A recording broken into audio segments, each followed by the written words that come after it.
share screen. Sorry, is that okay? No, that's a problem. Absolutely. Do some share screen to help you with some of the things that you've experienced on the tool, but really want to keep it open to your questions, and I'll do my best to honor your time and be done on time.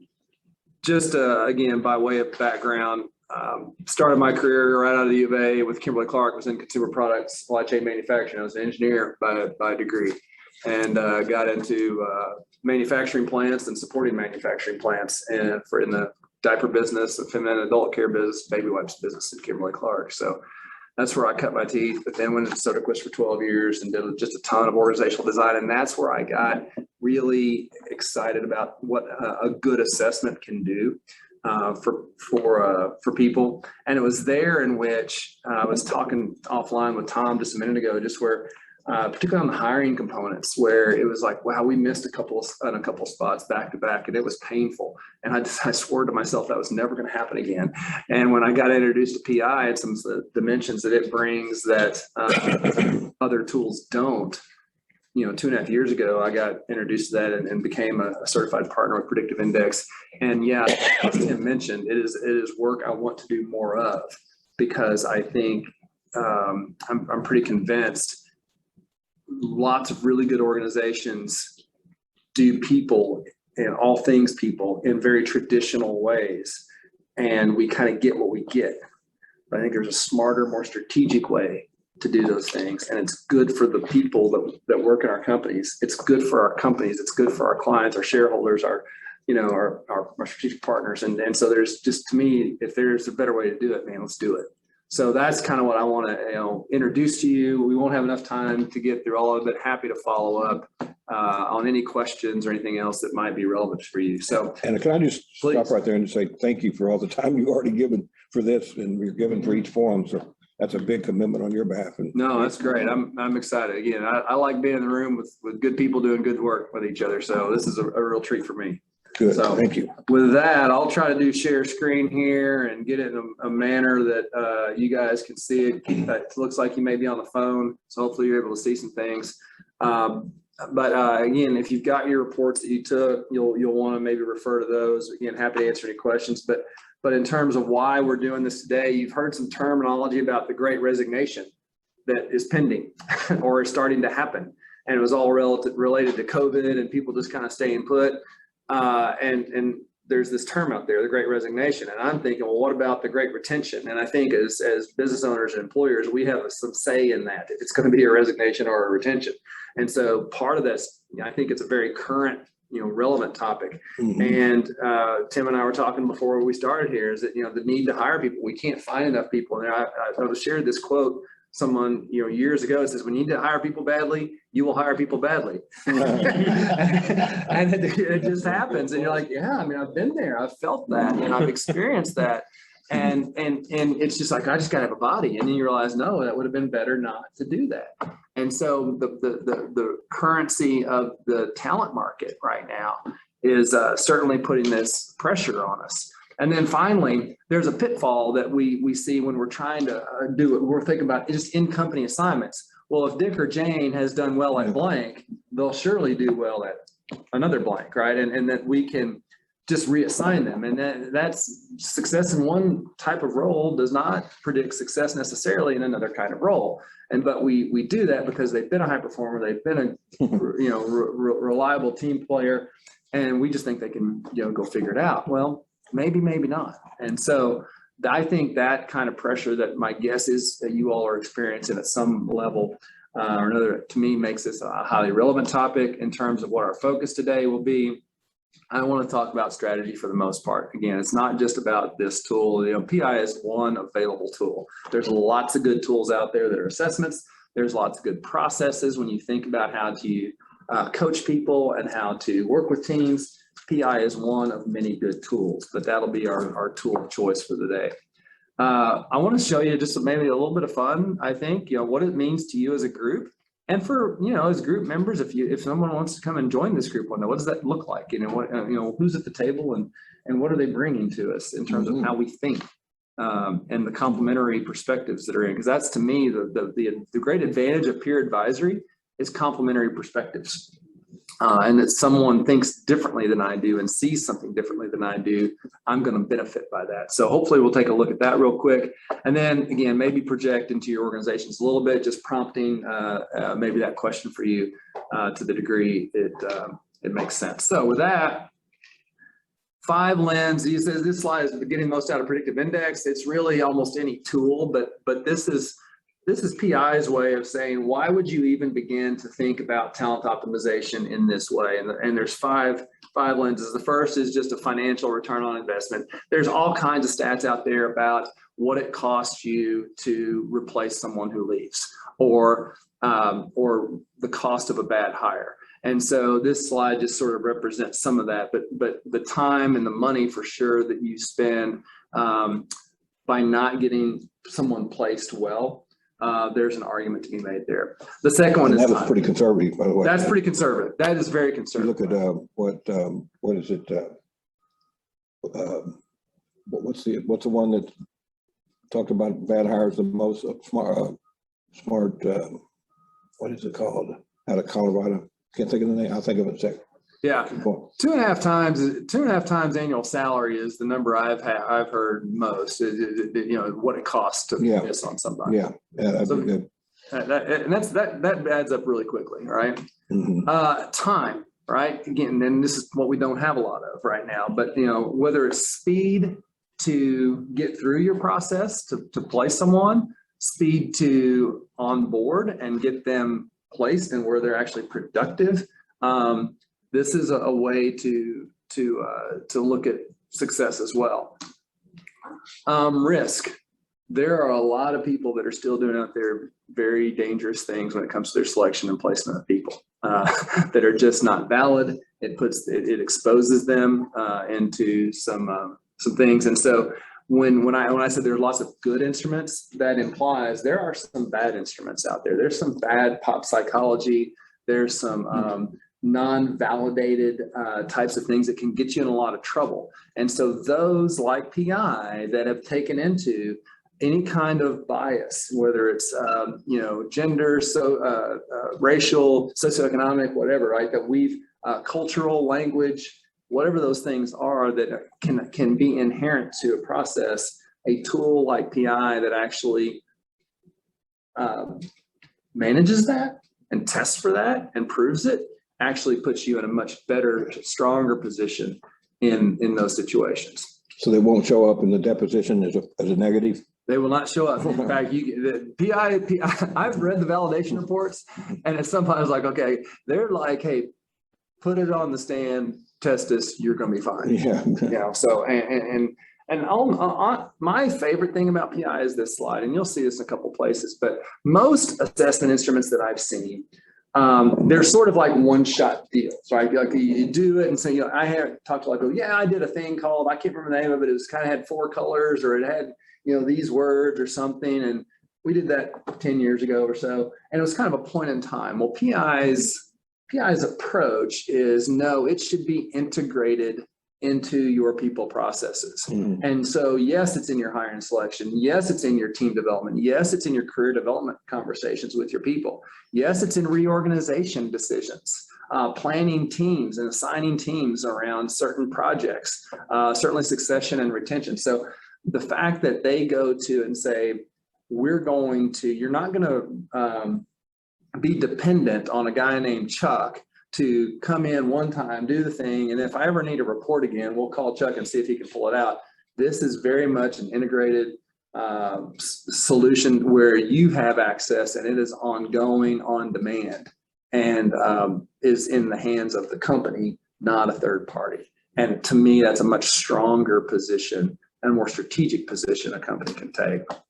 And then finally, just, you know, we all want to be understood as a good place to work. And when you're doing things like this, you attract good people, you keep good people, and word on the street helps you attract good people. So now, from the report kit that PI has, we won't get through all of them. The report that you all received when you completed your behavioral assessment was like a typical report you'd get from any other tool. Here's your little profile, there's a graph to it, and then there's a narrative that sort of explains that. And Tom was mentioning, like, yeah, you know, you give it to someone who knows us well, our spouse, or, you know, somebody, they're like, yeah, I need a report to tell me that. That's that summary report that you all receive. But one of the things, again, I like about PI is the fact that it's got a bit of a Swiss Army knife approach to types of reports. And so one of them is this idea of a person's profile. And so every word there in purple is actually a different kind of report. And we'll look at some of these, but you all saw the behavioral summary. There's a placard that is more of a, just like you know, some people appreciate, you know, put it on, you know, my workstation, right? And I understand how everybody works, right? The cognitive report, for those of you that took the cognitive, is a different, and then the snapshot is your just Cliff Notes version. You can get a quick reference on someone. Let's see. So which ones we take?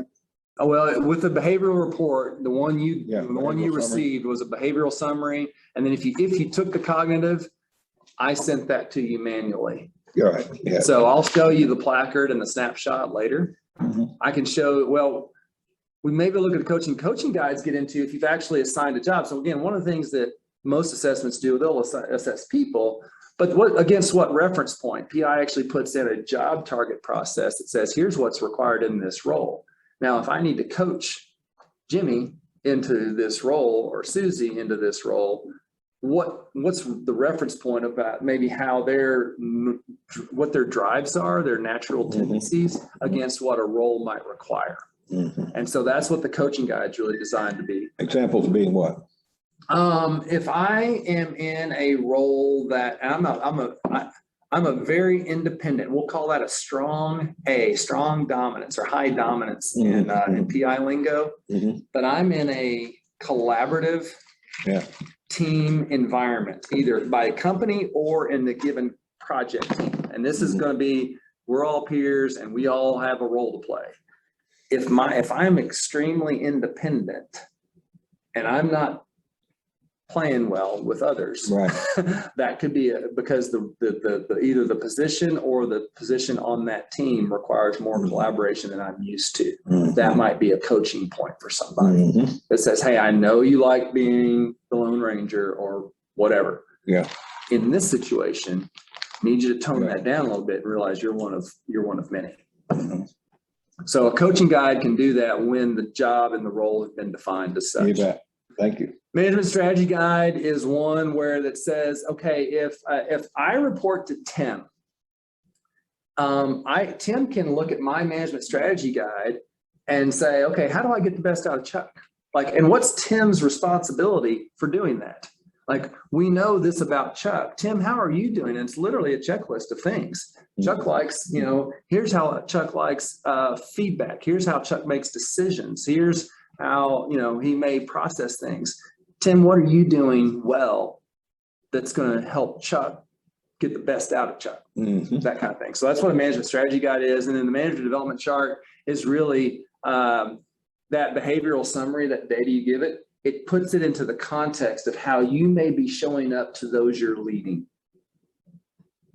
So, you know, if I'm very independent, maybe I'm not a great delegator, I may be coming off as gruff, you know, and intimidating to people that report to me.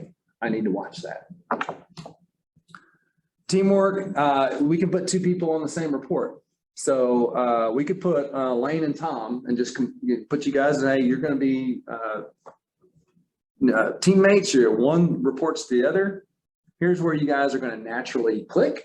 And here's where you guys might naturally rub if you're not managing it. And here's some tips on how you might do that. On the hiring side, we'll talk a little bit more. Again, there's this job target. Again, you'll profile a role. You'll look at the behavioral and cognitive matches to that role. It will actually produce an interview guide for you that complements the rest of you. It's not a replacement for your selection. It is a complement. So if you want to dig into something, if you know that, again, go back to our independent person. This person's showing up as very independent, but this is a very highly collaborative environment. How big of a stretch is it going to be for this candidate to function in this environment and be successful? And here's some questions you can use, behavioral-based questions in your interview to explore that and dig into that to find out, you know, are they going to fit in that kind of situation? Mm-hmm. And then other job matches is often more for in company. So if I'm doing career development, and if someone is in a given role, it will actually tell you, yes, they're a good fit for that role, but here's other jobs in your company that they actually have a natural fit for. That goes back to that question, just because someone's been successful in one role, we sometimes assume they'll be. PI actually gives you the data to look at. And then finally, the engagement, the piece is, it's like a lot of engagement surveys. It is really around employee experience, and with retention being such a big deal, again, research-based, here's what we know drives employee experience and retention. How are you doing against those standards, that research standards, and the population of other companies? Like you actually it gives you reports that sort of show you on the curve, if you will, out in industry. So those are because of this Swiss Army knife approach, why I like it so much. All said, those 4 little purple words in the middle, those are PI tools that ultimately are designed. If I've got whatever my business strategy is, this ought to help me get to my business results, whatever those target results are. Again, scientifically validated assessments. Again, cloud-based software as a service. I think that's a huge asset where you all, and it's user-based in that if I'm an HR person, I've got certain permissions. If I'm the CEO, I've got certain permissions. If I'm a team leader of 4 people, I've got certain permissions. But we get it into the hands of people so that they've got that integrated ability to do some things. And so ultimately, all this is about emotional intelligence. Somebody mentioned that earlier, and I think it was Keith on this trip he's taking, right?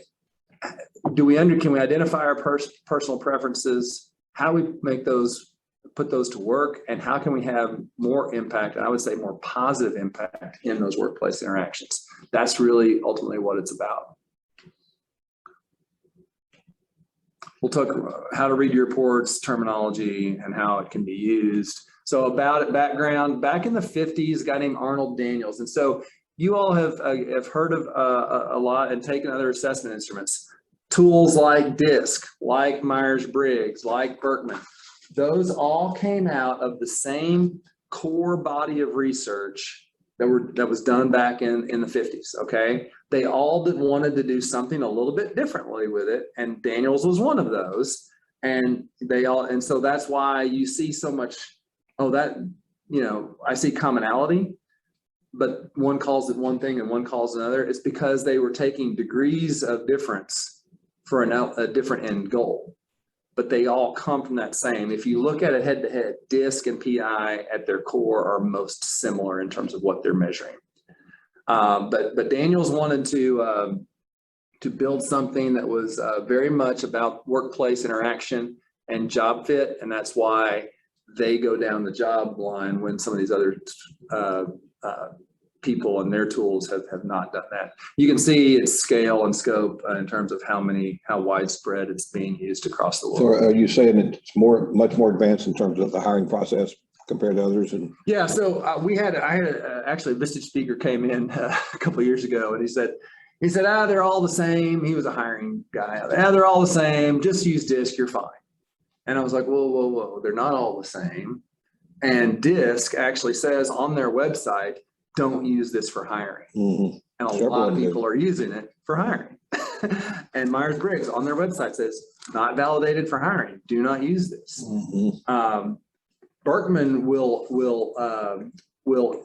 say basically use it as a part of, but it doesn't have the defensibility piece. And so, but PI squarely said, we are not only going to assess the person, we're also going to assess the role. And if you can assess the role in a way that's also valid, now I can do some head-to-head that is objective, data-driven, bias accounted for.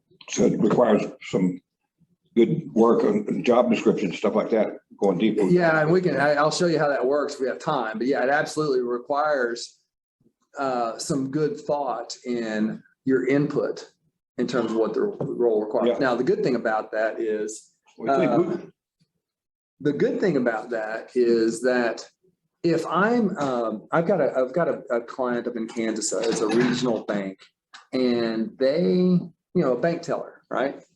So if I've got data on a bank teller, Come sit right here. if I've got data on a bank teller, I can draw, and I want to hire a bank teller. I can take the core that everyone else has used for a bank teller. But if there's something that's unique about my bank and I want to create my own, I can do that. So, and so what I typically do with clients that use this is like, let's go ahead and pull the database behind, the mass data, and let's do your own. Then let's compare and see if there's a reason why you're unique, or if you actually fit the prototypical bank teller or any other role. So that it gives you a good way to look at both, I think. Okay.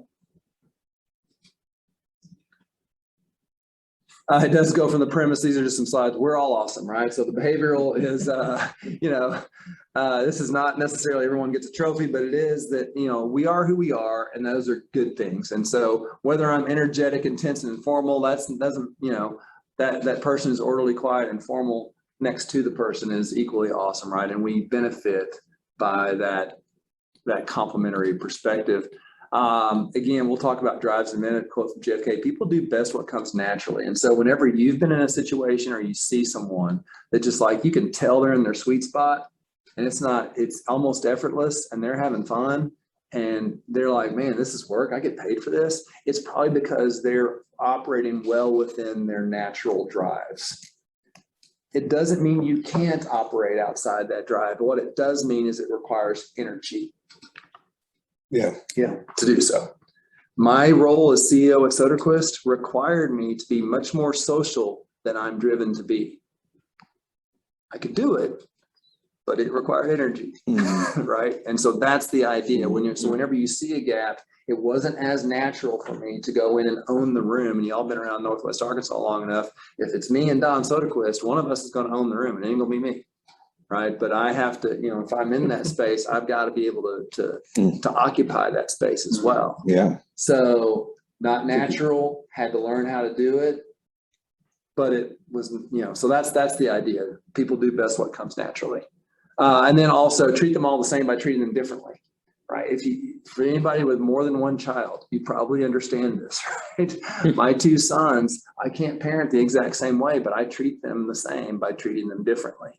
And the same idea with people. There's a concept of play chess, not checkers, right? Checkers, all the pieces are essentially the same shape, same size, same abilities, same limitations until you get the king, right? But in chess, they're different shapes, they're different sizes, they have different abilities. And with people, we want to be equitable in how we treat people, but we want to leverage that they're not robots, they're not machines, and that person has a name and a face and a story and abilities, and I want to maximize that, right? I want to maximize that, and then we can complement each other that way. It is called a behavioral tool, but what it's really doing is measuring drive. And this statement at the bottom of this slide says, drives create the need, and behaviors are simply a response to the need. Okay, so we observe behavior, we experience it. Let me just think through that. Drives create the need, behaviors are the response to the need. Okay. Yeah, so I experience behavior. I judge it, I critique it, I decide if I like it or not. But it's really an expression of an inner drive that we have. Think of it almost like your fingerprint, your DNA, that there's an inner drive that we have that ultimately expresses itself in certain behavior. That's why, again, if I'm an independent person working in a highly collaborative environment, I have an inner drive to like be the guy, like put me in charge, or like let me get out of my way so I can get this done. There's an inner drive, and so now the people that are more team oriented are wondering what my problem is, right? Why won't he play well with others? And so we're judging, we're responding, we're experiencing the behavior, but it's really just the drive that person has. And it's interesting when the leader drive picks up and they have greater aspirations, and then everybody else thought they signed up for something different. Absolutely. So what PI is doing, what we have to understand about these kinds of tools is what's the underlying driver that that's really creating some type of need for something to happen and then respond to that. So that's really what's going on in a much more subtle way. That's a deep statement. Why I understand it. Hey, we've already talked about this, but communication, building our teams, hiring the best fit. Again, about 6.5 minutes, most tools, again, one of the things people really, really like about it is that it's quick. And it's almost, when I first took it, it was scary quick. I was like, how in the world did that get that out of me answering 2 questions in 6 minutes? Yeah. Because most others are going to be more in the 30 to 45 minute. There's a way in which they ask the same question multiple times in order to look for validity and those kinds of things. But PI has got some science behind it that accelerates that tremendously. So here's the 4 behavioral drives. So when you'll see A, B, C, and D on your reports on the behavioral,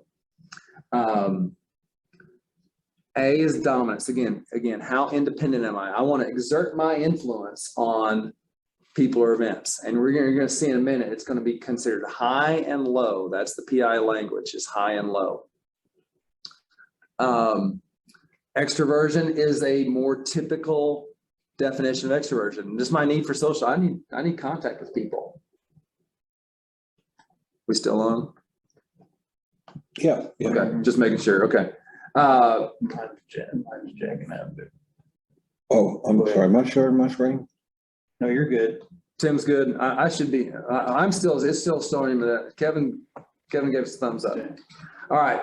Patience. Again, understand that these words, these terms also come out of the field of psychology. So they don't necessarily mean what we think. If you say someone is terminal in a hospital, that means one thing. If you're saying, where's the terminal in an airport, it means something else. Understand that these words are coming from psychology. So when you see words like patience and formality, those have psychological roots to them. And so patience is that drive for consistency and stability. I like the same thing over and over versus give me a lot of variety. Formality is this idea of structure and process. There is a way to do something. And so those are the 4 things that PI is measuring. Here's a typical or a representative, not typical, but a representative profile. And so you see your A, B, C, and D. Right there, that little black triangle at the middle, that's your midpoint, and that is an average expression. It's a numeric average, you against and where the entire population is. And so you are the line, the diagram there, that black line or that black triangle is the numeric average. So what we're seeing is a bell curve. It is a true 3, standard deviation bell curve. So anything to the right of the midpoint is considered high, not strong or weak, not good or bad, just high. It's high on the right side, low on the left. So this person would be considered high dominance, high extroversion, low patience, low formality. Okay. And then in the subset, those other vertical lines, that is your 1, 2, and 3 standard deviations from your mean.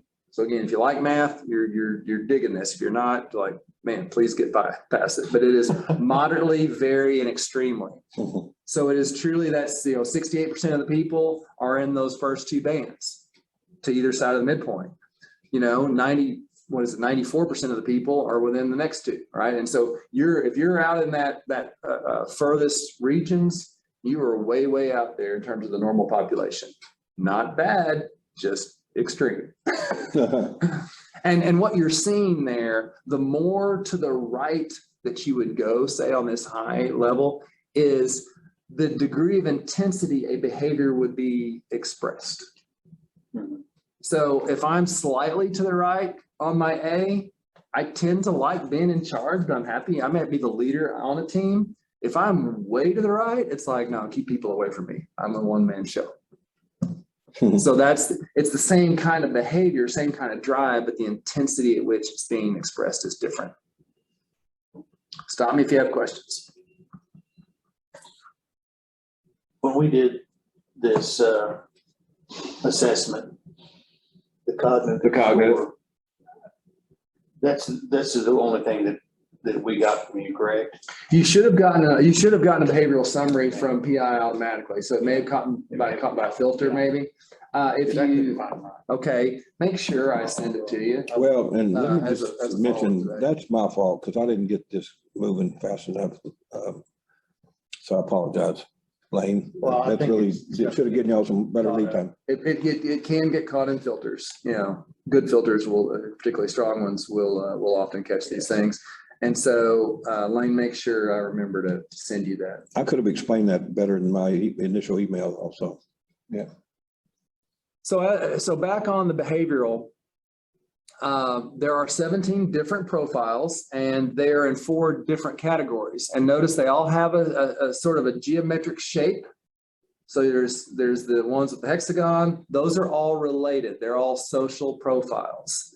The ones with looks like a bit of a gear sprocket, all analytical. The triangle is the stabilizing and the circle is the persistent. They have cool names like Maverick and Venturer and, you know, things like that. I got the nerdy one. I'm a scholar. But all that is a shorthand, you know, that people can understand fairly quickly when we meet each other. Okay, I know where you're coming from. I know what you're bringing to the table here. But think of it as a shorthand. And so of this group, hopefully you guys can see that it's very small. So Tim, Lane, and Tom are all in the top row here, Persuader, Maverick, and Captain respectively. Kevin is an analyzer, so more of an analytical piece. Keith down here, an operator, and I just threw myself on there as a scholar. So as a group, you're seeing one of the things you want to know is in any group of people, how diverse of a group do I have? Because if we're all certain ways, then that could create potential blind spots for us. But if I've got complementary drives around the table, that actually strengthens us, like any other form of diversity. And so this gives you a little bit of a way to map that. And so to begin to understand these families a little bit more, think of it as a city could be like that social row, right? But if you're a captain, and we didn't have anybody more than one person in that captain space, who was our captain? It was me. It was Tom. So this, we'll assume Captain. this yellow block here in the city block is the captain's block. Well, hang on a second, let me go back. If I've got these red stars, if I had 4 different captains, all this is saying they're not identical people. They do sort of live in the same neighborhood, in the same city, but they are slightly different, right? And so I think that's the other thing, when, you know, we be careful with labels that ultimately get into a situation where, oh, there goes Tom being a captain again, or something like that, right? There's one of my former colleagues at Soderquist had this way of saying on any type of assessment like this, it's never a weapon, it's never an excuse, and it's never the whole story. So I can't bang on Tom and say, there you go, being a captain again, taking charge, you know, popping off, being verbal and social, you know, that would be weaponizing a profile. If I'm someone with low formality and low structure in my life, and I can't seem to make it to work on time, I can't say, well, after all, guys, I have a low formality score. You can't expect me to be here, you know, by 8 o'clock, right? Not okay. I'm using that as an excuse. This slide is it's never the whole story, right? So just understand that people are still individuals, and this is a good starting point, but not everything you need to know. Kevin, you good? Keith, you still with us? So here's my pattern. Now, this Yes, I'm still here. Good. Thanks. This report that you're looking at is the version called a placard, and I really like it because of its simplicity. So it's the same graph that you're getting on your summary report, and it is it's showing the 4 things down the middle: dominance, extroversion, patience, and formality. But you start to see now on the because I'm a little bit to the right on my A, it said, let me drive, and it's sort of grayed out, let me collaborate on this side. Whereas on the B, my low B says, let me think it through. versus let me talk it out. Now, if I know this, if Tim, let's say Tim works for me in this scenario, and he's got a proposal, he's got an idea he wants to share with me. Is he going to be more successful or less successful if he barges into my office and says, "Hey, got an idea," right? Because also I'm a little bit to the right on structure, so I probably don't like interruptions as much. Mhm. But if he says, "Hey, Chuck, I got an idea. I'm going to send you something. If you'll read it, and today's Wednesday, Friday afternoon, and before the end of the week, I'd love to just knock it by, or hey, by Monday through the weekend." Like, okay, now I've got a time to actually think through it. I can order it in my day. I can order it with the rest of my priorities that are capturing my attention. And now he's going to be in a much better position to get me where he needs me to be, right? And so that goes back to, how do I use information to get the most positive impact in my workplace interactions? So this is just sort of a quick reference type of a tool. I won't spend a lot of time on this, but it does indicate that PI takes into what's called factor combinations. So your A and your B. And so again, we'll use me as the example again. My A is more to the right on this graph than my B, right? So we're going to call that A over B. And my A is stronger or higher than my B. Oh, you're getting into one of the questions. Simply because it's to the right. So on this particular chart, I'm right up here in this upper left-hand box. My A-B relationship is that my A is higher than my B. I tend to be more task-oriented, a critical creative thinker, and I exhibit a limited delegation of authority. It's because my dominance and wanting to be independent is higher than my thoughtfulness around people, which, if I don't manage it well, could cause me not to delegate. Now, if that were reversed, if my B were more to the right of my A, and I'm much more socially minded and interacting with people, and I'm more of a team player, man, I'm going to delegate readily. I'm going to be much more people-oriented and empathetic to the situation. So this is just simply a representative chart that says those factor relationships do work together as well, as they're not just, discrete four components. Cool. Now we get to the kind of thing, we've talked about some of this already, but two people. And in this case, Alan is the boss and Cindy is his direct report. Now notice again on this little graph here, you've got your little, for Cindy, there's our midpoint, this little triangle. And so she's showing low dominance and social, high patience and formality. Alan, just the opposite. So how's this relationship going to go? Right? Well, Alan likes to delegate plans, right? Because she likes, he's very, very socially minded. So, and she likes the detail. He's not going to plan. So it's like, hey, here's what we need to do, but you go make the plan, right? The twist is, what happens if Alan works for Cindy? And Cindy's very thorough and detail oriented.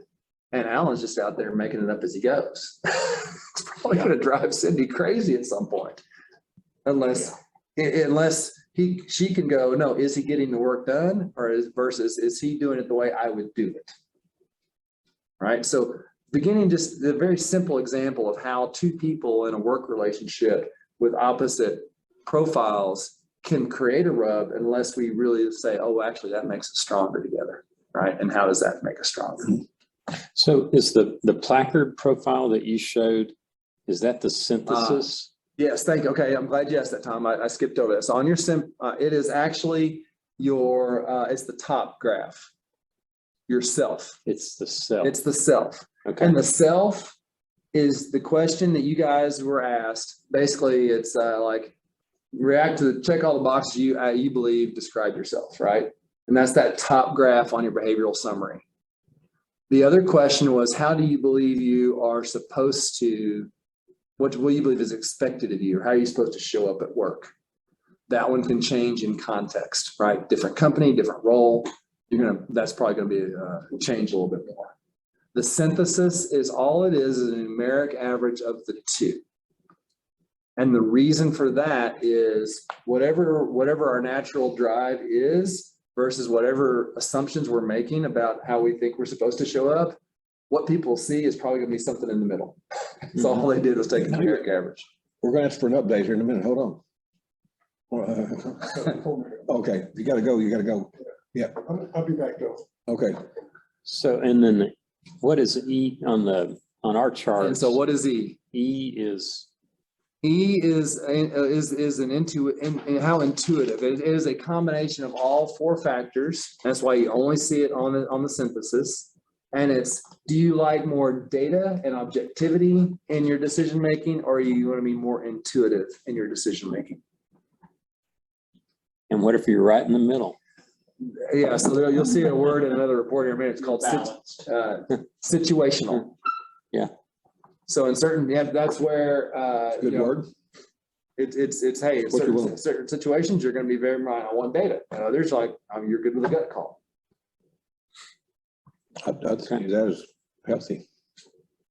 Yeah, I mean, I think it can be healthy. Like in that situational piece, I would say as leaders, and particularly when you're like, be careful. The risk perhaps is if your people are like, well, man, Tim was banging on me for data. Why is he like, I'm not used to him getting, oh, this is one where he wants data. Oh, this is one where he Perceived as right. inconsistent. It could be perceived as inconsistent. Yeah.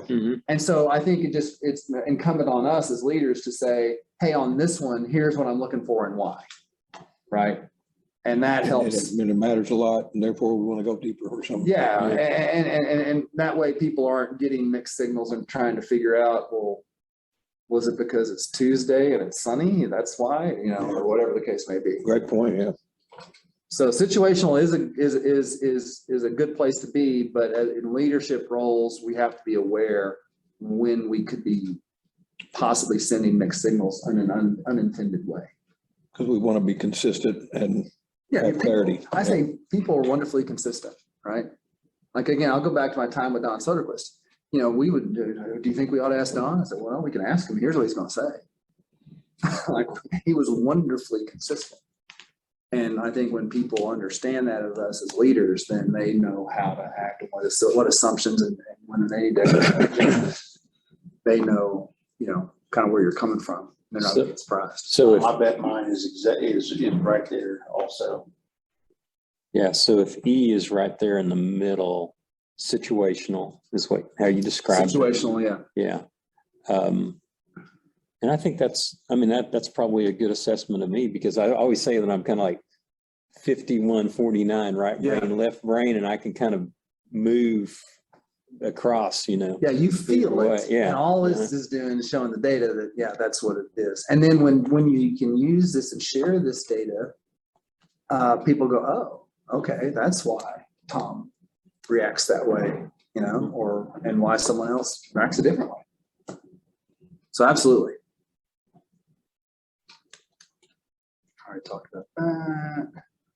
So here's your this is a different chart, but this is your, again, personal development chart is what it's called. The manager development chart I mentioned earlier is the same, but this kind of gives you an end of that Swiss Army knife of the different kind of report. Kind of small print, but again, right here, this says situational, and it's because the A is right underneath my cursor, right in the middle. And you'll notice that in both cases, for all four factors, they're showing you strengths and cautions and self-coaching tips. When it's right in the middle, everything is in play. Notice that on this one, this person, their extroversion, their B is in the moderate zone. It's still showing you the stuff on the low side, but it's graded out. It's saying, hey, most of the time, you're going to be operating over here. Over here on, again, well, it's the same sheet, it looks like. And this is part of where do you pull the trigger on this one? Is this This is coming out of the same data that it gave you for behavioral. It's just repackaging the information for a different coaching, for coaching. more coaching. Yeah. And this is very much a self-coaching tip. Mhm. And these reports will be identical, except that the one that says manager will be termed, like the personal one, it goes back to if you're a strong, dominant type of personality, it may say that The personal one will say something like, others may see you as. If it's the manager, it'll say your direct reports may see you as. And so it's just giving you different language to help contextualize, but it's the same data. So it doesn't do it 360, but it gets a little down that path, doesn't it? Correct. Effectively. Okay. We talked about team building arrows. So in this case, we've got Beth, who's a persuader, with Mary, who's a guardian. It's going to show you here's some relationship strengths, 4 ideas, relationship cautions where they may have differences, and then some tips. So one-on-one with a teammate, someone who you may not know very well, and you get assigned together. The direct report supervisor relationship, anybody who's new, or in conflict resolution. Hey, what's going? Something's spun up here between Keith and Kevin. What's going on? All right, let's talk about it. What could be driving that. So another good tool you can pull from this data. But again, you see the fact that it's cloud-based and more on demand. You're putting this in the hands of people who can use it in more real time. I mentioned the manager strategy guide earlier when I was using that I work for Tim. This is the, again, how do strategies for how Beth interacts in the workplace, how she takes action, how she deals with risk and decision making. And notice that this says, if you're best supervisor, how are you doing? And this is placing some responsibility on the leader to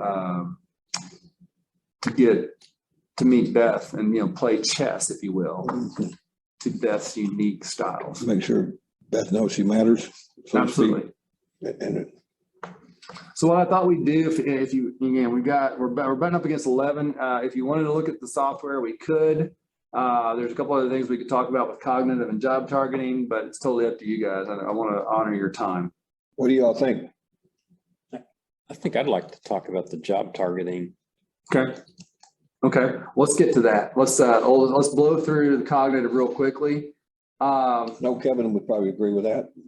He's probably in lane. When you take the cognitive, there's 50 questions that are right and wrong answers. It's testing verbal, numeric, and abstract reasoning. It's going to give you a percentile, and it's a data point, right? Just remember, it's not, it's a data point among many in making placement decisions. It is a predictor of job performance, but it's not a determinant. And so you just got to be careful. Like, again, I had a guy one time hire one of our grad students who didn't score as well on his cognitive as they typically hire. And they said, can you tell me about that? I said, well, I don't know how you were rating that job. Here's what I can tell you about this young man. And I'd hire him every day, all day for anything. They ended up hiring him. He was promoted 4 times in his first 5 years. And it was a lot of character and work ethic that was sort of, it was either making up that cognitive delta, or they had an artificially high threshold. And that's the idea, is that the target score is the lowest possible score that corresponds to the expected demands of the job. It is a threshold number, not an average, not a target, not an ideal. So if I set a threshold at 250 and I'm hiring somebody, and someone comes in at a 260, someone comes in at a 350, they're both qualified for the job. Now the 350 is probably going to have a little bit of easier time with it, but they're both qualified for the job. Somebody who's with a 180, be careful with that, right? Because they may not have that ability that the job's going to require. So let's get to job assessment where you guys want to go. Let's go back to Alan and Cindy. In this case, we know what their profile looks like, and this time they're both candidates for the same job. Okay, who do you hire? Let's say all things being equal, they are equally qualified, they did fine on interviews, or again, maybe they're already hired, they're already team members. We're just thinking about placement in a new role. How do you make that decision? Well, the job target, it actually creates a picture much like this one.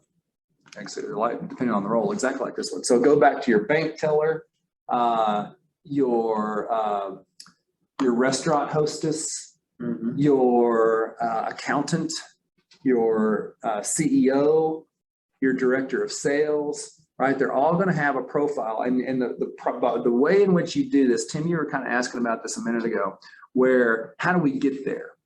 Well, there are standard profiles in the PI database, all the 25 million people that have taken the tool and however many jobs that have been posted in there. You can access that and say, I'm going to hire a director of sales. What's the director of sales supposed to look like? And it might look kind of like this one, right? Pretty independent, pretty outgoing, likes a lot of variety, and it isn't conform to process. That's almost a pretty salesy type of general description. What those peach colored bars are doing, we would go through and it's going to ask you a number of questions, again, about certain traits that are important to and essential to the job. And you're going to do a lot like you did before. You're going to do a lot of check boxes. Yep, this matters, this matters, this matters. And it's things like takes initiative, comfortable with risk, okay with repetitive tasks, whatever the thing might be, right? And you're going to click these boxes. Now, the way in which you can do this, you can either decide on your own. So you can either take the core data, or you can say, I'm going to create one. I'm just going to do it on my own. I'm the hiring manager. By golly, I know. Maybe. We could get in a room like this one and say, hey, we're going to hire a such and such. Let's create a job target for this. Or we're going to create a new position. Let's get in there and we all talk about it and fill it out together. A good way to do it. The risk in that is groupthink, because you could run down a path and there may be somebody who's a little bit less willing to speak up that you might not get data that you otherwise have. My favorite way is that we send all of us a link separately. We all complete it. And then it aggregates the data. And then we have that meeting and says, oh, Lane, you thought this person required a whole lot of independence. Mine was more situational. Let's talk about that. Where should that be? Because ultimately, we're going to make a decision on where we're going to place these bars and where right or left they are and how narrow or wide. The wider they are, the more coarse the filter. Think of it that way. More people are going to flow through it, the wider that is. The more narrow it is, the more discerning or critical the filter is going to be, and the fewer people that are going to pass through it. Because it's going to give every candidate that you put against this a matched score on a scale of 1 to 10. Meaning the 4 bars, those 4 bars, more vertical would be more. That top bar, let me see if I can get so this is your A bar. Yeah. It's slightly to the right of the midpoint. So it's saying I want slightly dominant. If this were wider, like if it went out here, it would create a more coarse filter to let more people through. Right? Okay. And you can adjust all that. So here's one of our candidates, right? It's not a perfect match on any of the 4 categories, but directionally a pretty close match. And so you would see, I can't remember if this is Tom or Cindy, but you would say, okay, that's a pretty good fit here. And you could see also they've gone ahead, skip around a little bit, this cognitive, they've set a pretty high threshold of 350. That's doggone high. That's in the 80th percentile of all people. Makes me feel really dumb based on what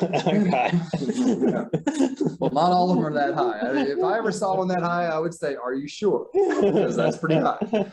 Tom, you have no idea what dumb means. You have to see my score. What do you say, Kevin? You have no idea what dumb is. You should see my score. we may both be in the same. But the score. idea being, go back to your piece here, Tom, is if we decide we want to open this up a little bit, we can do that on either side. Because that's up totally within the team's control. So, all right. So you said take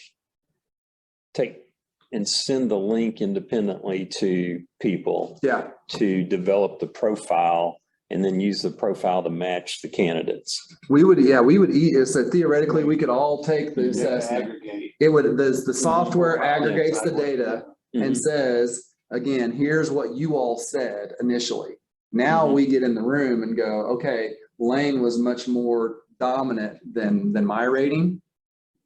Well, What I think that. why? I go, what is that? And let's reconcile that. And one person thinks, this is a highly, every day is different. Another person says, no, it's actually really not.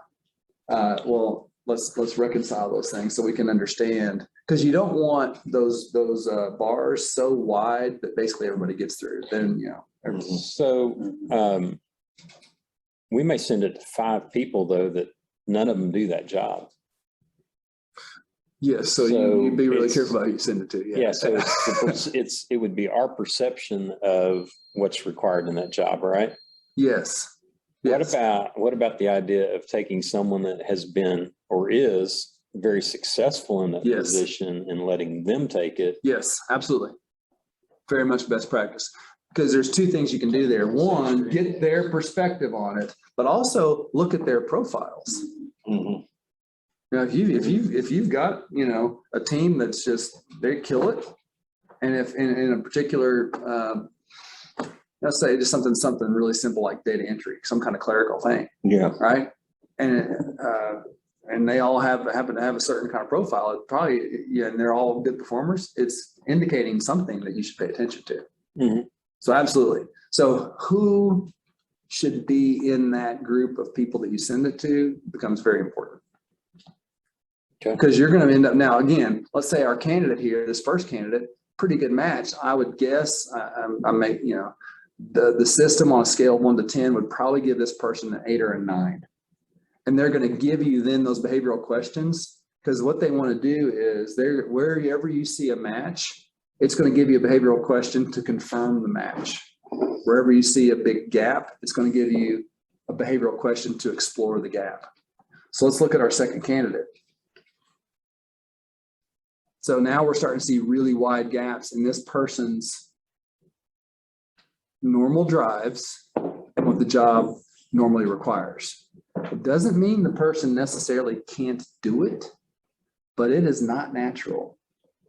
And it's going to take a whole lot of energy. Yeah. And or if it's hey, remember early on I said Dick and Jane have performed well over here. Let's just move them over there. Well, Right. If I've taken them out of a place where they were already, they were in a role where their natural drives fit the job, and now I put them in another job that has a completely different profile, Mhm. they may do okay, but they may be over there suffering. And don't we make that mistake often when we move people because they're great at whatever expertise we have? Yeah, we do it all the We time. say, hey, you've been doing great. Now let's let you lead people. You're not ready for it. Yeah. And It's not really much to help you get ready. that kind of leads me to, I've been processing what your presentation, and you mentioned someone that was hired, they didn't meet the cognitive requirement, but they were promoted 4 times. And so it may have been that they were hired for a position they didn't necessarily match up with to begin Could be. with, but then whatever the promotion opportunities better aligned them with that position. Yeah, that's a good point, Tom. And I guess, one thing I'm struggling with. Or because they weren't, a lot of, you look at coaches, it's usually the player on the end of the bench that becomes a great coach, because they're hungrier and they're wanting to help others and get along. Or he was nervous the day he took the cognitive, and whatever, right? There's some factors in there. That's why it's a data point. The cognitive is a data point among many. Yeah. So, what I'm kind of processing here is I've got a person that is a manager. She's very good technically, but I've seen some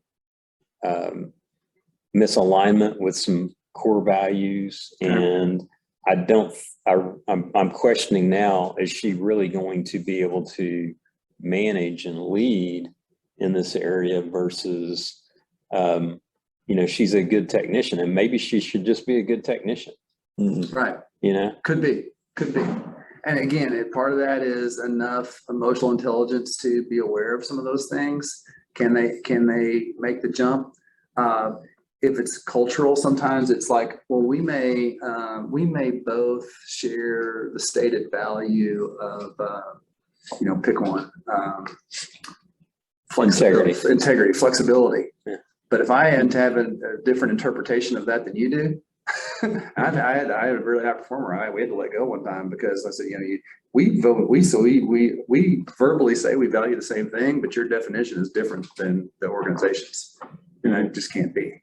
Yeah.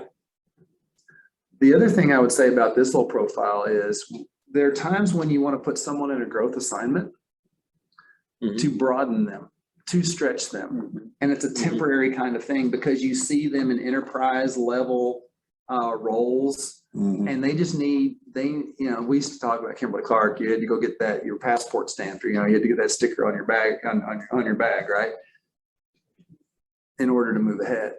Well, you take those broadening assignments, those stretch assignments for a season so that they have an understanding and appreciation for what is required in that unit, in that role, in that whatever, so that when they're leading in an enterprise way, they have a better, now again, it may not be their thing, but this is why it becomes strategic. I like that. That's about the only way you can get it developed, probably very smoothly, right? Yeah. Because what Google as an example says, we have a lot of IQ people, high IQ people, and that's a problem when they start getting into management because they're really good at, they're deep and they're specific, but they tell other people, we're going to put you in a management role. You may not like it.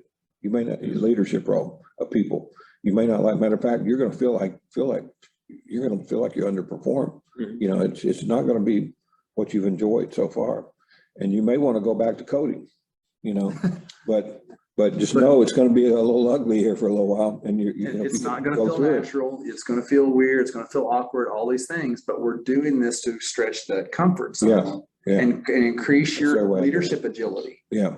Because people need that. So the two that you've got here, these Cindy and Alan, right? So this is Cindy, I think. I don't know. Yeah, I don't know. Or anyway, let's call it this. We'll call this one Cindy. So she fits the profile really well. But you go to the next one, to Alan, doesn't fit the profile, but everyone likes this person, right? Yeah. I mean, really likes this person. Oh, yeah. But does not fit the profile. I would want to know why would Alan want this job? Because he doesn't match up with it at all. What even made him decide he wanted to apply for it? No, is that a valid question? It is valid. Sure. Maybe he doesn't even know. It was stunning to me. Anytime we posted, like, okay, what made this person even think to apply for this? That's great. That's a great question. But yeah, so if they've chosen to do it, and if they because maybe they're trying to manage their own career, right? I want to broaden an assignment. I've done all this. I want to see what this is like, right? I'm burnt out over here. I want to go do something. Yeah. Who knows the motivation? Right. As the hiring manager or the company, I think it is incumbent upon us to explore, okay, I hear you, and I loved you in the interview. I loved what you're bringing. You've got great references. You've got all these things. But why do you want, is this going to work out? Yeah. Because if you're here for 6 months and it's not good for you, it's not good for us. Who is it? That would be my next question. I mean, if we did want to, all of us really around this table like this guy, and we really want to hire him, but we know it doesn't work based on the profile overlays. Yeah. I would ask the question, why do you want this position? And what happens if it doesn't work out because you don't seem to match up for this? I think you have to go. I would, and plenty of, in my managerial experience, had plenty of conversations with people that says, okay, I'm almost talking them out of it. Like, okay, you really don't want this job. Like, and like, you got to convince me now. If after you hear me say how bad this is going to be, you're still interested. Okay, we'll keep talking. But that's why the behavioral interview guide that PI will generate becomes so important, because I got to say, okay, you're telling me you like team. This job requires you to be a lot more solo than you're really like. How are you going to feel? Because now what does that look like? Well, you're going to be out in the field. You're going to be working remotely. You're going to be whatever it is. And your whole career, you've shown up to work with the same 20 people sitting around in an open workspace, and we're whiteboarding all the time, and we're like, and that jazzes you. man, you're gonna be out, you're gonna feel, all right, you know, because this is what's gonna happen. Yeah. And it's better for both of us to look each other in the eye Mhm. and go, this is gonna work or it's not. There's some leaders that, I mean, this is more old school without these tools that I think Howard Schultz or someone refers to, where he says he would get in an interview or know before the interview or something that this person wasn't going to work out. And he would spend the whole time, he would tell them up front, said, you know, you're not going to get the job.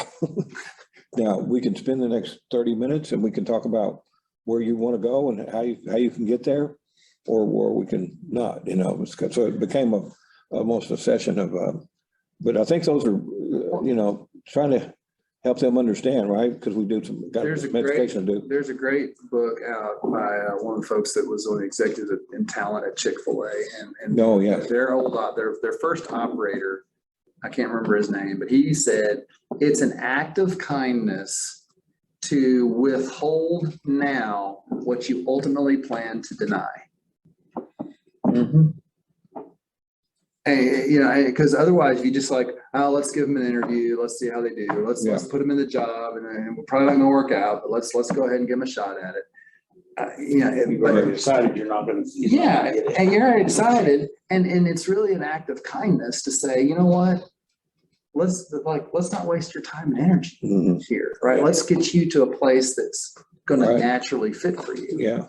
So I think that's when you look at this, that's why a job assessment becomes so important. And I will tell you guys, again, I'll just give you, ask me, I think, to give my opinion. Mhm. Most job descriptions aren't worth the paper they're written on, but they serve a purpose for postings or for, you know, the HR legal requirement or whatever it is that we've got, but they don't really tell us what we care about in a given role. Mhm. Or what the job looks like. What the job done actually- well. Yeah, Real what well. it looks like done well. Yeah.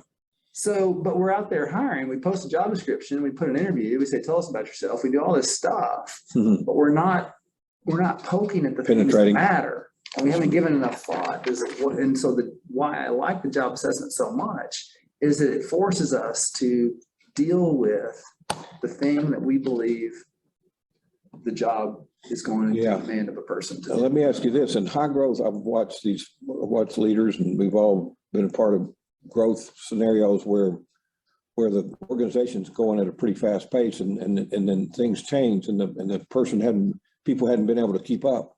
And how does the leader have to the leader has to change with it, right? Has to be at that pace. The leader has to, you know, so in my opinion, the hardest conversations I've ever gotten as a CEO, the hardest one is job displacement layoff, right? You've done nothing wrong. You've been a loyal, hardworking, great culture Yeah. fit, and the market shit, we don't have a job for you. That's terrible. That's a terrible place to be. Mhm. The one right Probably next as a to it- result of, maybe even as a result of our leadership. potentially, right? Yeah, but no fault of you, for you. Yeah. All you did exactly what we asked you to do, and now we don't have a Mhm. job for you. That's a Mhm. painful conversation I've had. Mhm. Then right next to it is the job changed and you didn't keep pace with it. Yeah. And yes, so in fast-paced organizations or in industries where there's a lot of, you know, whether it's technology or whatever the case may be. I've had people that like, they just, and as organizations, because we're nice and because I have a client right We're now. loyal. We're loyal. They were here when, Oh, yeah, and like. But they're in the way now. But now they're in the way and they're holding us back and But they're not we happy got probably. workarounds. you know, And they've got 10 years to retirement and we're sitting there going, well, I guess in 10 years no. But that's what we do. But we've done either that individual and sometimes the organization hasn't done them the service of keeping pace with what the job demands. Mhm. Yeah, it's a And whether- two-way street. Whether that's cognitive or whether that's a behavioral shift in terms of how Yeah. things are being done, it absolutely matters. And so. Yeah. Great point. But, and here's the other argument I would say, and I want to be super sensitive. I know I'm over time with you all. I apologize. You're good. So part of it is we think about that person and loyalty to them. I think we also have a responsibility to everybody else on the team Mhm. who's sitting there paying the price Yeah. and working harder and going, well, you know, Because at some point, talent gets fed up.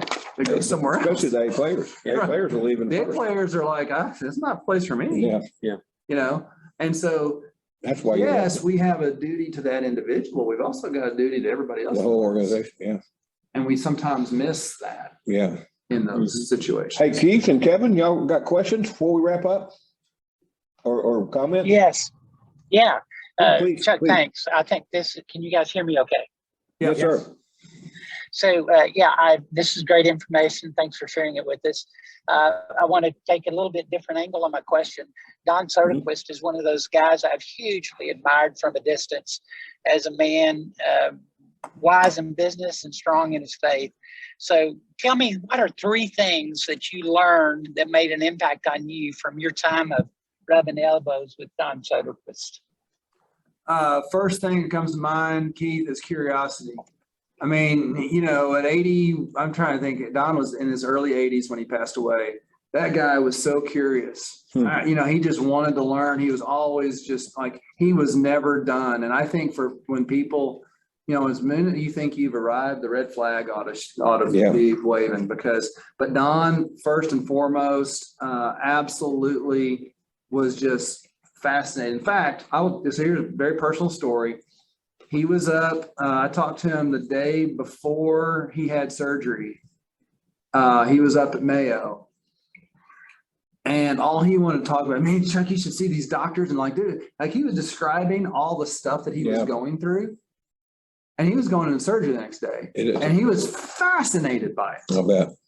And I was like, The okay, process Don, of okay, you know. and so first of all, curiosity and an insatiable appetite for stuff that he just found interesting. Next was people, right? I know it sounds like cliche. We were going to Tulsa one time. We were on a pretty tight, we were driving from Siloam over there, and you know, the toll booth there on the highway. Don gets in a conversation with the toll booth operator. And like, we're late and we got cars piled. That's hilarious. And he's just talking. And I'm like, how long have you worked here? And what do you like most about your job? And where you're from? And you know, and I'm like, who does this? But it was genuine, and I'll tell you more. And people will come and that happens less and less now. But when people know that I had that kind of a relationship with Don, they are compelled to tell me their Don story. Like I got a diamond at Don Soderquist in 1988 at Shareholders, and he did it, and you know, and just like on and on. I met him in store whatever in somewhere Louisiana, and and I just sit there and because they want to tell that story, because in that moment he made them feel like $1 million. Yeah. And I don't have that skill. But that is but it was very genuine for him. So I bet some of it rubbed off. Oh, I think so. Yeah, I think so. Yeah, has to. But yeah, and so those 2 come to mind, Keith. Nobody's. Well, and then the other thing where he and I would butt heads is growth. I mean, you know, that's all he knew at Walmart, right? I mean, they just and That's the way Sam pushed. That's the way he had to push. And so I was like, sometimes it felt like growth for growth's sake. And I'm like, well, let's talk about strategic growth. Like, you know, what do we, you know, and there was a time when we were getting more into content and digital content and how we pushed content. And it freaked him out because it was new. And I remember one time he said, if this were ketchup, I'd know just what to do. I said, I bet you would. Man, we're selling ketchup right now, Don. You know, and so we got these young stallions over here that understand this stuff. We need to listen to them. And so, but he gave me grace when we did disagree. I would have to check myself. Oh, man, I'm disagreeing with Don. Like, who am I? You know, but he accepted it early on in my term as CEO. He asked me, what do I think? I said, Don, I'm assuming because you asked me the question, you want to know what I really think. First time of a really hard conversation. He's like, well, yeah. Because there were a lot of people that would tell Don what they thought he wanted to hear. Even though he wasn't that way, right? They would superimpose that on him. And it didn't always work. And I was early on, I was like, well, okay, you put me here, buddy. Are we going to be okay if I tell you something you're not going to like? And, oh, yeah. And that from day one was that allowed us to deal with things that maybe he wasn't as comfortable with or whatever, and put us on a good footing. So That was smart of you. I think we put people on a pedestal and we don't treat them like ordinary people, because they are kind of ordinary. I was in, when Doug was running international, I was over in the, what do they call it? The, I can't remember the name of the building, but anyway, where International's housed. And I was in a bunch of officers and directors of Walmart and International, and they're like, oh. And I'm like, and I knew Doug well enough to know, like, and they're like, well, who's going to tell Doug? I was like, oh. I'm like, wait a minute. I mean, I'm not telling Doug. Like, Doug is counting on you to tell him what he needs to know. Mhm. It is your job to tell him, but I don't know, but this is bad. Like, oh, we're talking about Doug McMillan here. He's a good dude. He's smart. Like Yeah, you know, yeah.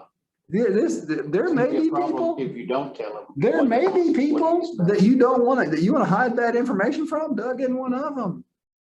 Be grown-ups, be pros. And so I think when you look at Don, Doug, and what I never knew Sam, but you know, what you heard, that people that were open to hearing news Better way, or even, yeah, like they valued that. yeah. Right? They They want to value know the truth truth. tellers. Yeah, And so, because it's so rare, so hard to find, you know. yeah, so sorry for the long answer there, Keith.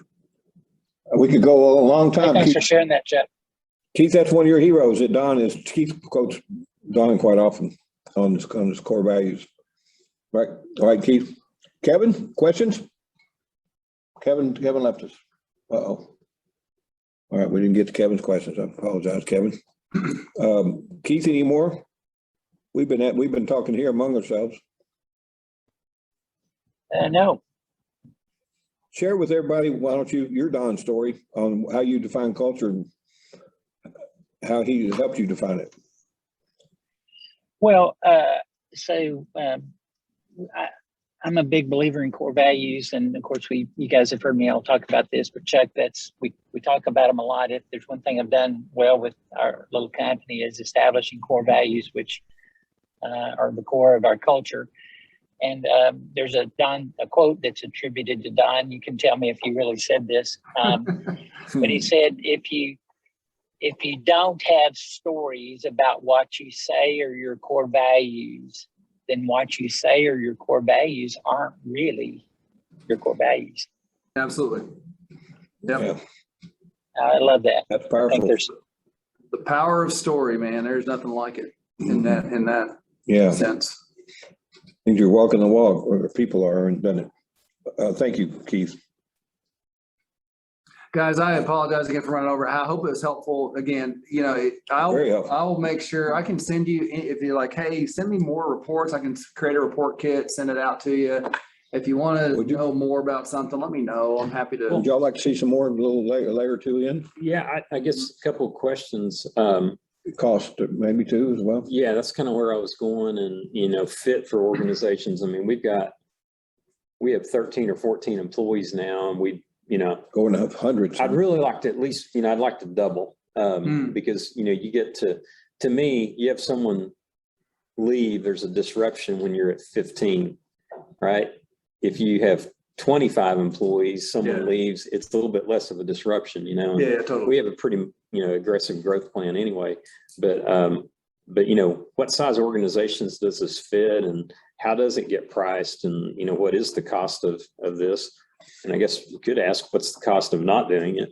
But Well, you're right on all accounts. So PI's approach is last year, they went to a modular pricing type of deal. So when you saw that hire, inspire, design, and diagnose, those are their four main platforms. And so you can kind of go cafeteria style. I want this, but not that kind of thing. The hire and inspire is really kind of so inspire is all the team dynamic stuff, right? That's I can look at it, and I get everybody's behavioral, and I can build the team, do whatever I want to do. That is sort of the foundation. Now, if I want to add the hiring piece, you can tack that on. And so I've got a client that's actually a nonprofit. So cash is tight, 19 employees. and their subscription is around $6,000 a year. What PI does is, first of all, it's tiered, and they went hire, inspire, and then this design piece. And I'll tell you what I'll do. This is actually worth it. I'll show you guys this. Make one better hire, you made your money, and you. Well, yeah, I mean, in terms of like, the cost of not doing it, it doesn't take long to pay for itself if you help avoid a bad hire. Yeah. But let's say, so here's this group on screen. Same data, same behavioral data, but mapped a little bit differently. So this is what you all are bringing to each other. Those of you that completed it. Tim's the one in purple here. These are your initials. I put myself here since I'm really not part of the group. And if you're like, okay, let's get me off of there. Yeah. So there's this Chuck cat has applied for a position. How's he going to fit in? Right. So you can do stuff like that. Yeah. But back to the question. Tiered pricing based on number of employee headcount. Starts 0 to 50, then up to 100, then I think it's either 200 or 250, then 500. Then the theory being is that the larger you have in headcount, the more you're going to use it in terms of all the coaching stuff, all the team dynamics, velocity of hiring, all that stuff. And so it's unlimited use once you have it. So there's no seat license deal. So you're not paying for seats. They want, if you subscribe, they want everybody. So the thing I do, I spend my time as a partner in, is basically help you in rollout. We'll train you how to use it. Then we'll help you do train the trainer inside, or we'll come in and say, because like that group in Kansas I mentioned, I'm going to be up there in a couple of weeks going through with a bunch of branch presidents, showing them how to access the data, look at the, what's the proper use of this tool when you're working with your team, when you want to coach someone. So but a branch president will have access to people that work in their branch. So the theory on pricing is we want everybody to have access at an appropriate user level that the company decides. You've got a champion who's sort of inside, making sure it's working. Someone in HR. You've got an executive sponsor, the CEO or whoever, the business owner. You define all those roles. So a training class, what my partner and I have done is, a lot of times training classes we'll call them nominally $5,000 for a seat in a training class. What we've done To train to be able to what? To train to sort of be the train the trainer guy. The PI. be able to go out Right? So if you're going to be, so if we want to, there's a training on how do you do the hiring feature.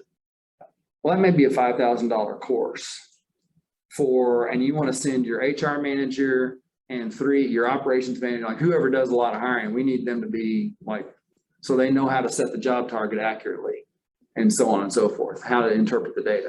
You're not going to send everybody through it, but you're going to send 2 to 5 people, maybe 1 to 5, and if you've got 13 people, it might be 1 person that you're going to send through training. But what we've done for economy of scale is quarterly sessions that we'll deliver by Zoom because it still works. And so you can kick in, and we now have as partners the ability to price the training at a discount.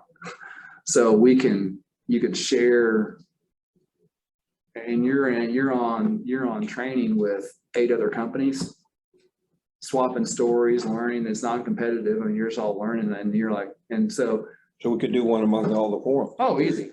Absolutely. So you can, but you just kick in. So a training seat might then be, instead of $5,000, it might be $1,250 or $2,000 or something like that. So the pricing is, there's a subscription, an annual subscription based on what you subscribe to with PI. Yes. And then the partner is allowed to, we have they just went to this year, a content licensing fee that says we're going to pay a fee to use the training material, and then we're going to charge you whatever we charge you for that as a separate engagement. Yeah, so we're going to engage you, but we're going to subscribe to PI. Correct. Okay, That's new in 2021, how they do it. okay. Yep. And you go through some kind of process to be a, Yeah, a certified partner. okay.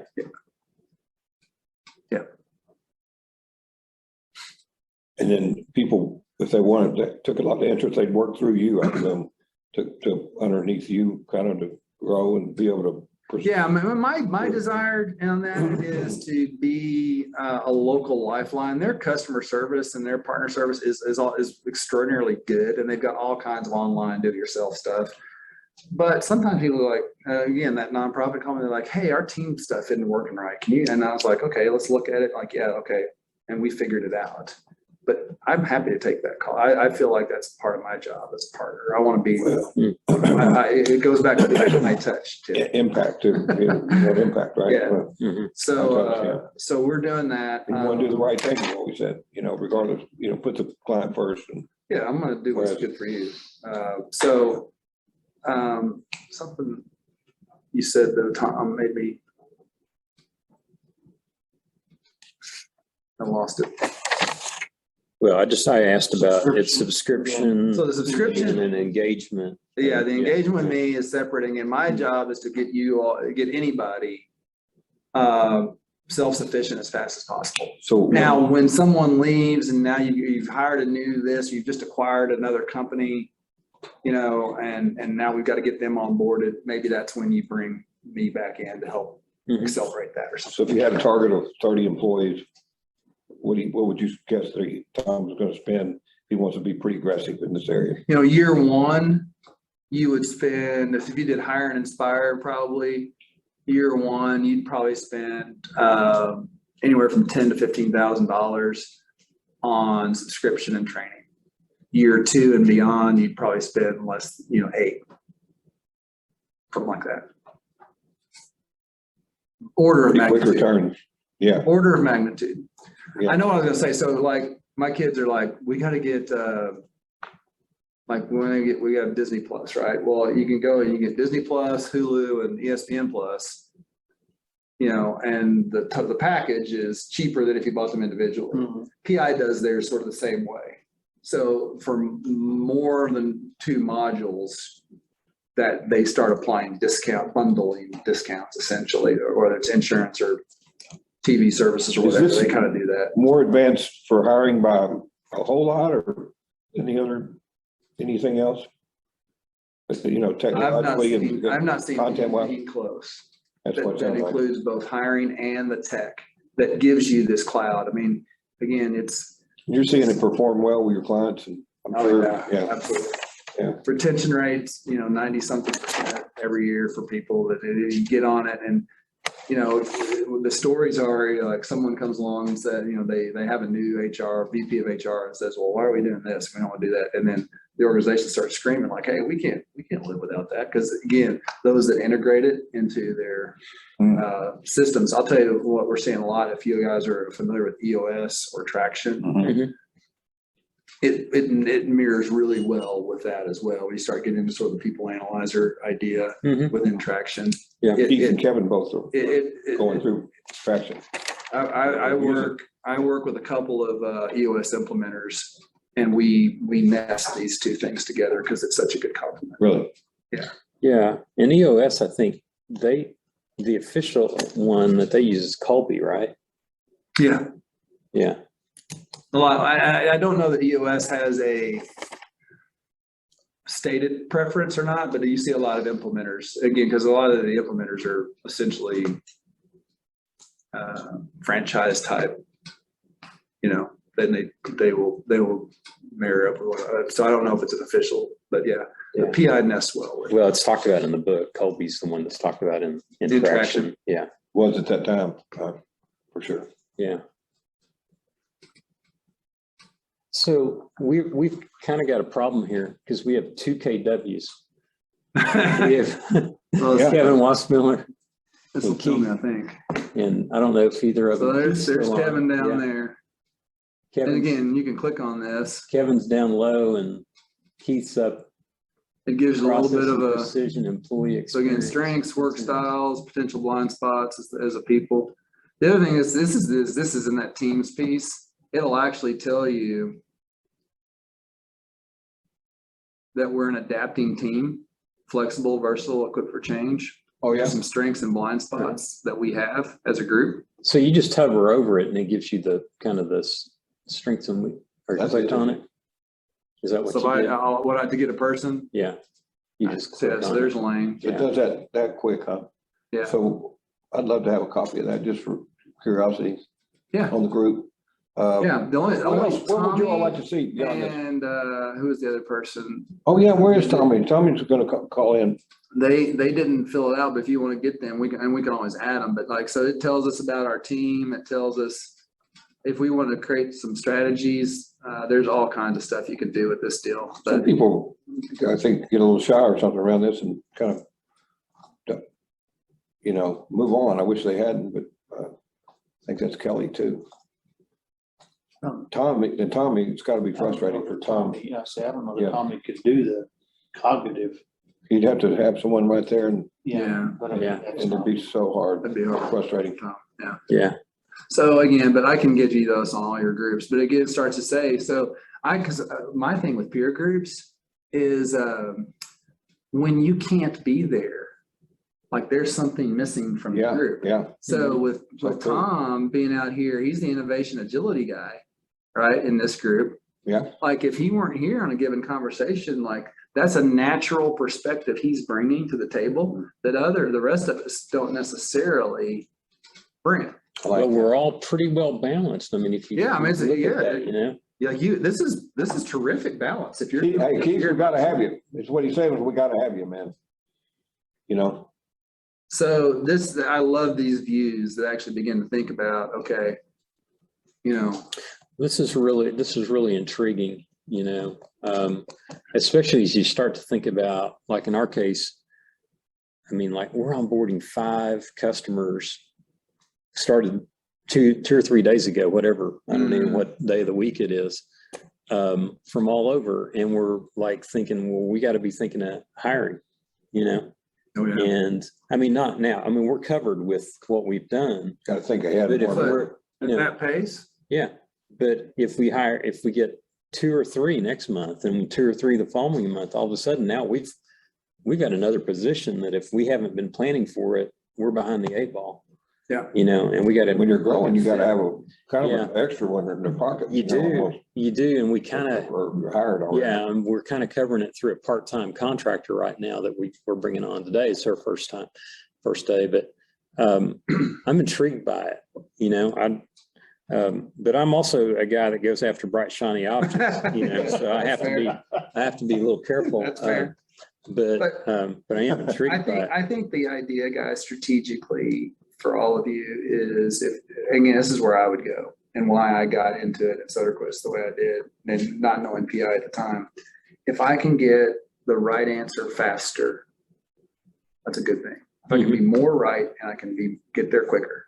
Yeah. And or at least increase my odds of being more right. And then Well, I it's felt that was an advantage. I felt like I needed.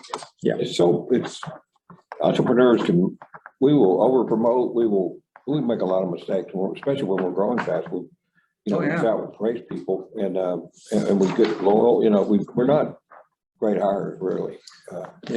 Well, you see a lot of In general, family We do it businesses. through instinct usually. Mhm. Family businesses are in on this. Oh, yeah. Oh, wow. But and then even That large, would be, yeah. large businesses, just simply the bureaucracy of stuff. Yeah. Can get in the way. Yeah. The other Large and thing, family have a lot of similarity probably. Yeah. um, Yeah. Unless they're just, some of the same dysfunctions probably.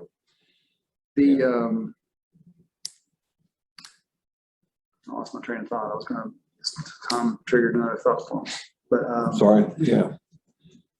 My fault. Well, I guess we'd like to go deeper on maybe just samples of other reports. Is that fair to ask? I know, yeah, I'll send you all report kits so you can see that. Yeah. Cause you'll see all the different reports. And again, it's basically repurposing the data for a contextual use. So I'll show you Yeah, that. yeah. Mhm. Some people, again, when you're thinking about scale, like how do I get the most out of this? If you've got a strategic partner and you're in a joint venture of some kind, or you're like, Mhm. they use it with them. Even sometimes key customers like, hey, we just put this in, and like, you want to know how your buyer thinks, hey, would you take our predictive index, but so you can use it external to your company for company purposes as well. There's nothing that restricts that. And so Anything that's important, I guess. anything you feel is important from a talent management standpoint, again, or, if you've got contractors that you're relying on, put them in on it. Well, I could see, them to, I could see, as you have multiple people doing the same job and you're trying to match customers with them, it could be effective to say, oh, well, Joe's profile is this, he's a hothead and does blah, blah, blah. We don't want him working with, so-and-so, we want him working with, such and such. Theoretically, or at least it can inform a decision. Yeah. You shouldn't let it, you can't check your brain at the software, right? But it should inform, okay, what are the potential advantages? What are the potential threats? What could work? What could happen here? And I can make better decisions that are more data driven versus, gut or any other preference that we might put on it. now Keith's been using a assessment of some sort that, I think he said, maybe $400 a assessment for key hires, or it's been accurate. I think he said every time he's used it. I don't know if he's still on. If he wants to comment, he's in the airport about to get on the airplane. But $400 a pop is not that's not surprising at all. Keith, is that kind of a tool? We're getting that close? I can't remember exactly our price, but that's in the ballpark.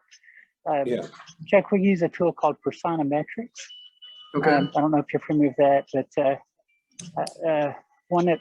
so we've been using it probably, 10 years, and it sure helped us a whole bunch in our heart. Yeah. There he is, adding more value. Thank you very much, Chuck. This has been really insightful. It's, I've kind of handicapped you on this. You were so excited about it. I could tell it was something special. And I don't think it's been anything less than what I was hoping. Well, I feel like I've taken too much of your time, so I apologize. But no, it's what we want to. If we weren't interested, we would have let you would have been gone. We wouldn't let you get through the entire. I was leaning into that. Yeah. Truth. This is kind of way we do. We're a little loose tight, so that way know when to be loose, when to be tight. That's my Hyde. Yes, sir. Lane, you got anything? No, You don't? yeah. All right. Hey, thank you. Now. You're gonna send me my I will. report. Absolutely will. I'll do that this afternoon. I'll follow up with you. Mm-hmm. Yeah. And and you're welcome to hang around if you want. We're going to do some just go arounds. No, I'll let you guys do your normal deal and not be a disruption there. But Okay. We're grateful. We're very grateful. all right. Well, Thank you very much. The other thing that anybody that uses it, is like, hey, well, how do you just want to talk to users? We can connect with people who are Okay. Excuse me. doing it Yeah. well. Yeah. Give me a shout sometime.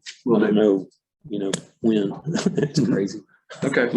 Every week next week, my schedule's like lighter. Yeah. Well, then next week I'll be looking at it and it'll be like, well, the next week is lighter. And, it just fills up. Yeah. It really does. Yeah. Yeah. Yeah. Appreciate you. Good to meet you. Sorry.